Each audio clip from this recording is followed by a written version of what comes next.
Okay, hello everyone. Today I will show you how to connect this bistable multivibrator. Okay, so we have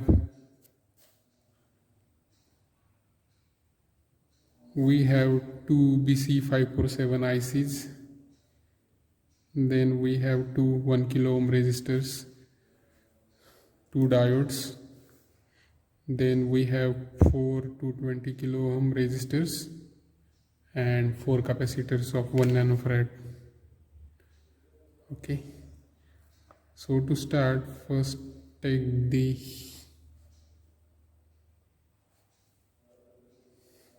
IC BC547. Okay, let us mount it over here. One. Okay, then choose the second one and place it over here.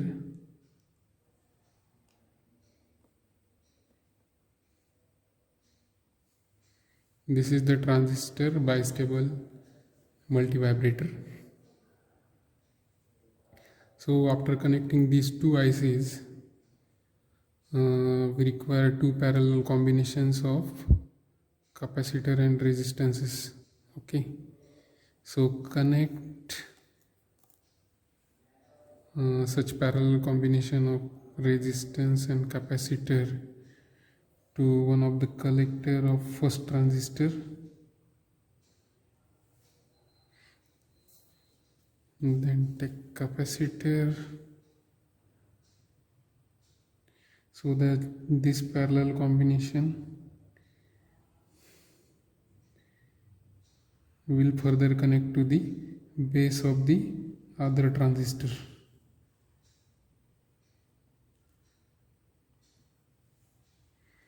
Okay, this is one combination to one of the collectors. Now join another combination.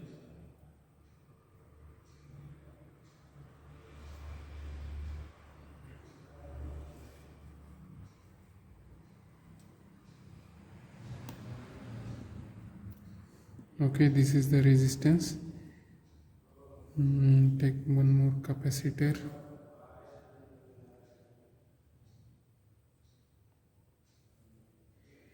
Okay, so we have now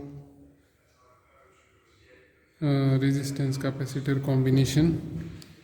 Okay, two combinations connected to the collector of the subsequent transistors. Okay, now we have to bias another transistor from the combination which has connected to the collector of the previous transistor. So the output of RC parallel, okay, it will bias the base of second transistor, first RC parallel combination. Similarly, the second RC parallel combination will bias the first transistor connected to the base. Okay,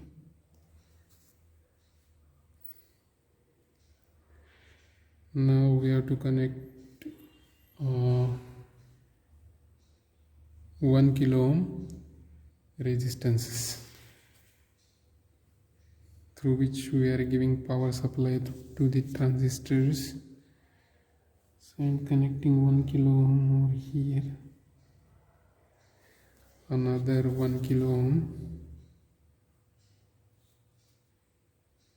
okay, which will be connected to the collector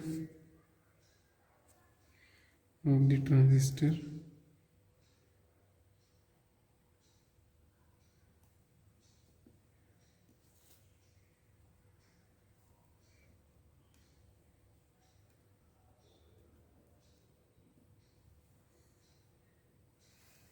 So two resistances are connected to the collector of the transistor.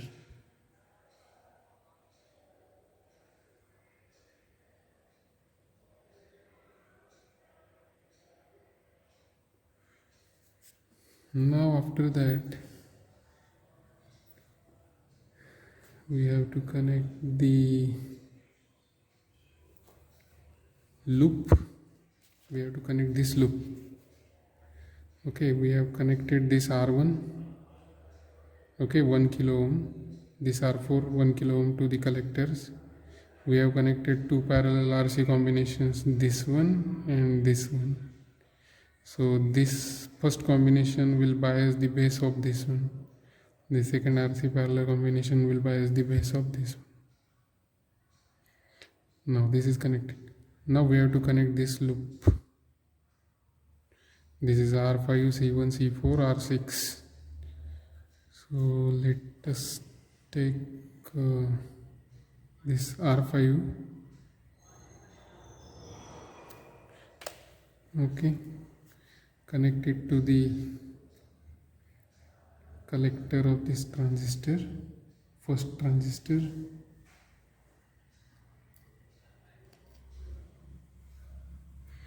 Then take capacitor,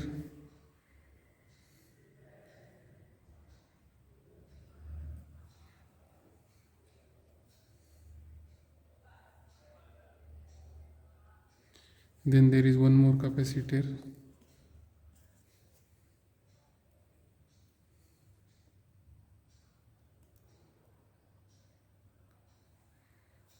then there is a R6. Now R6 we have to connect it to the collector of the second transistor. Okay, I am connecting this to the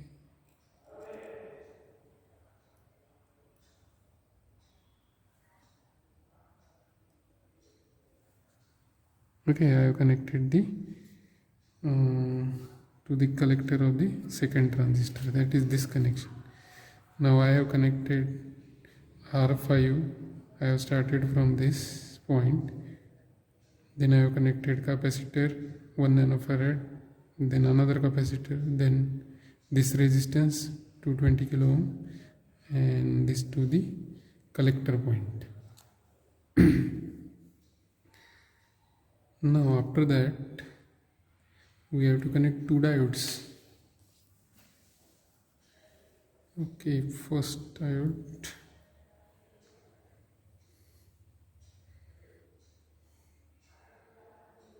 from the base I have to connect diode from the base of first transistor to this point.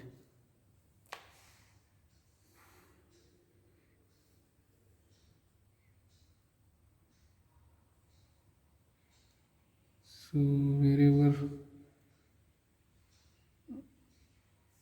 I feel comfortable to connect it, I'll join this.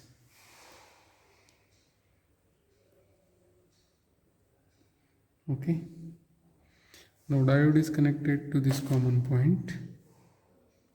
Another diode I have to connect over here, this point, from the base of the second transistor.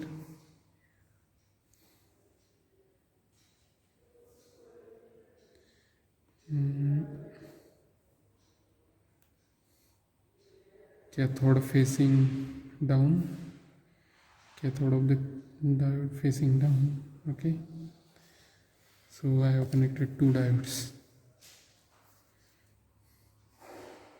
Okay, so our circuit is 90% it is connected. Now we have to make sure emitters, we have to make it ground, emitters of the two transistors.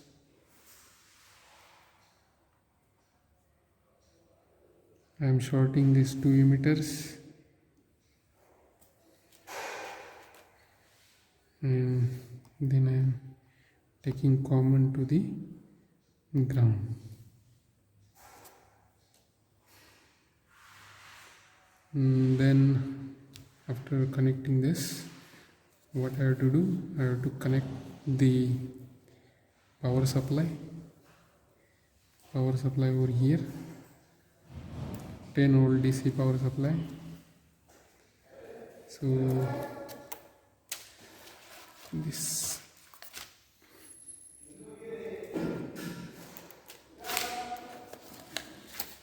I have this terminal as a 10 volt DC power supply terminal I have connected over here.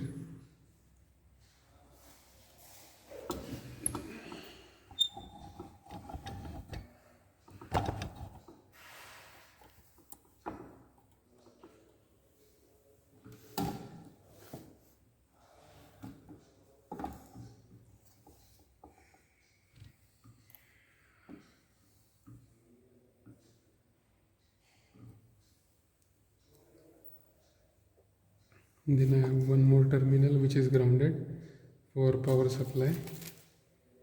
Then I have to connect this output of first transistor to VCRO.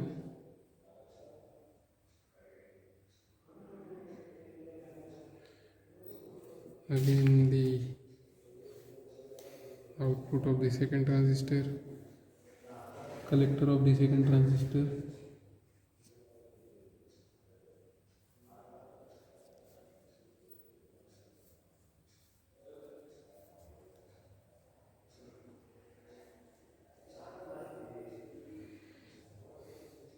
So I have joined the output, I have joined the power supply.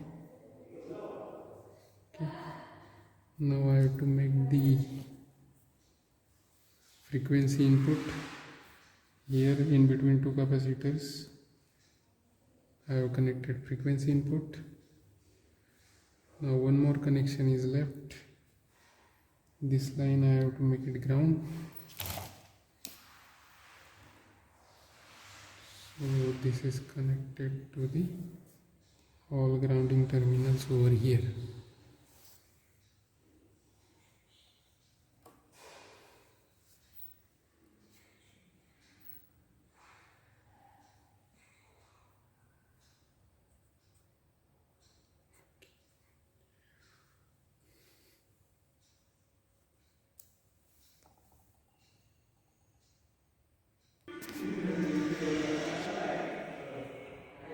So after joining this circuit, having connected the output, this is the output of a bistable multivibrator. So this is not a perfect square wave. So let us look at the frequency. Okay, the frequency is around 4 kilohertz. The frequency is around 4 kilohertz. Now, if we let us say change the frequency, or we have to change the trigger amplitude, okay, so that it will be a perfect square wave. Now let us see, I am changing the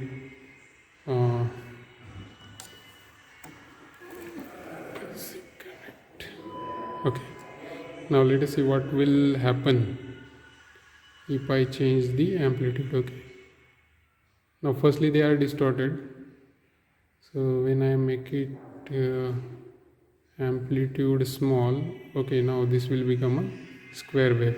Now let us see what is the trigger amplitude for this 4 kilohertz frequency. So this is something around 11 volt, 11.7 volt. Okay, so this is our 4 kilohertz. Suppose I change the frequency around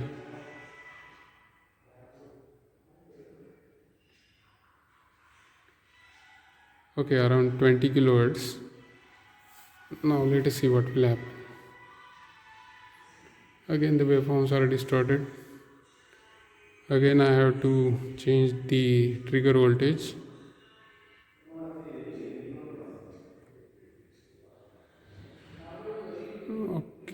Okay, for this trigger voltage the square waveform will come. Now let us see what is the voltage. So voltage is 4.3. Previously it is 7 point something. Now it is 4.34 volt. Okay. Now again change the frequency. Make it around 50 kilohertz. Okay, and let us see what is the waveform. Okay, it is all jumbled up. Let us again change the trigger voltage.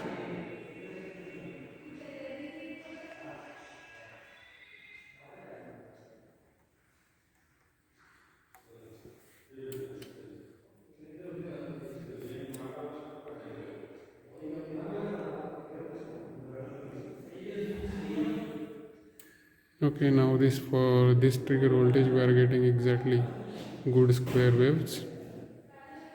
Let us see what is the voltage. Now voltage is 5.90 volt. We again change the frequency.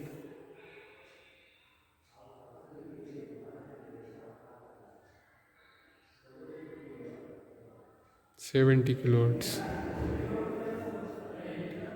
For 70 kilohertz, our waveform look like this. Again, change the trigger voltage. Okay, we are getting square wave. After changing the trigger wave, let us see what is the voltage.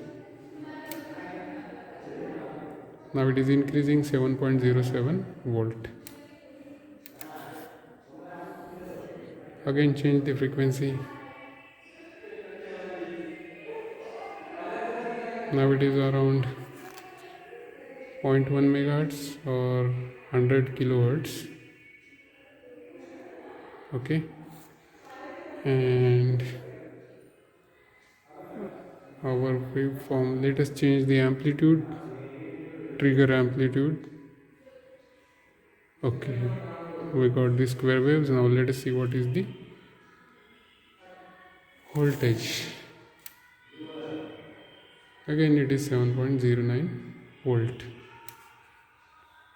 So by varying the frequency we have to measure the trigger voltage. Now it is called a bistable multivibrator. So we have the input frequency, the output will be half of that. Okay, let us check whether it will be a half of that or not. Okay, now I am removing the one of the CRO collector terminal and join it to the input frequency. Okay, I have removed one CRO terminal collector output. Now I am joining it to the input frequency terminal.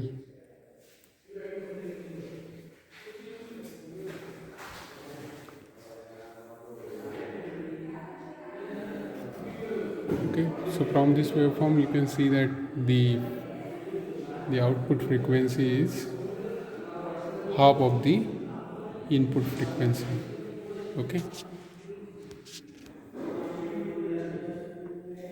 this first channel is connected to the collector and second channel is connected to the frequency generator.